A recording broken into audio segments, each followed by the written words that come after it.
Blessings, family. Happy 2025. This is a little bit different. This isn't a podcast. I'm sort of issuing a challenge, but I'm not issuing the challenge to you. I'm actually issuing the challenge to me. Now, some of you may feel like, or may have declared that you're going to read the Bible more this year, or you're going to make wiser decisions this year, or you're going to walk in more discernment this year. Well, I found a key to being successful at doing those things. It's something I did years ago. A friend of mine who owned a bookstore had told me what he did was he would read the Proverbs, the book of Proverbs every month.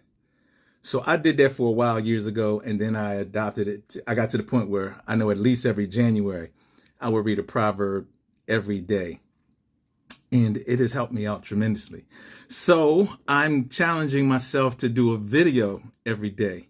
And I'm not going to go through the whole book of Proverbs because it's a lot there. And those of you who study and read the Bible, you already know sometimes you can see something in the scripture one time and you see something totally different from the same verse another time. So I'm just going to point out a few today and tomorrow, and then we'll be on track for a one from each chapter each day. So Proverbs 1, which should have been done yesterday, but it's another story. I'm going to just, and one of the reasons for doing this, I was reading, actually my Bishop Robbins taught on New Year's Eve as well as last Sunday about navigating transition. And so it was funny that when I was reading from one translation the other day, it talked about how with wisdom, we can transition wisely from one thing to another. I'm not going to search for that now because this is only supposed to be like 3 to 5 minutes. So anyway, you're going to have to listen a little faster. So Proverbs 1, some of the things that stuck out to me. Actually, I'm going to read it from the beginning only to get a general idea of why we should study Proverbs and why we should embrace them in our heart. And I'm reading from today, the Passion Translation. It says, "Here are kingdom revelations, words to live by." It sounds familiar anyway. "And words of wisdom given to empower you to reign in life," written as Proverbs by Israel's king, Solomon, David's son. Verse 2 says, "Within these sayings will be found the revelation of wisdom and the impartation of spiritual understanding. Use them as keys to unlock the treasures of true knowledge."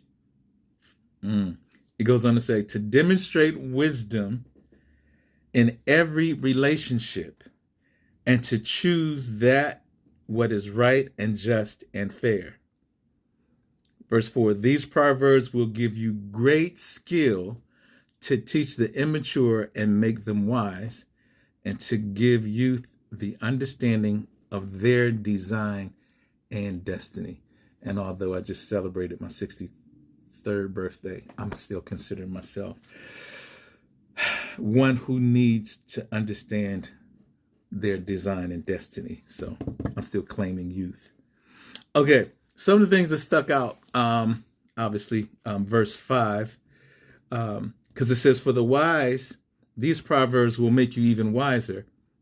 And for those with discernment, you will be able to acquire brilliant strategies for leadership."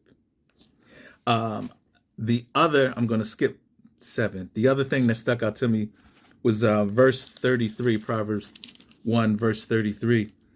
It says, "But the one who always listens to me will live undisturbed in a heavenly peace, free from fear, confident and courageous. You will rest unafraid and sheltered from the storms of life." So those are just a few nuggets from Proverbs 1 and this Proverbs challenge. I'll be back with Proverbs 2 shortly.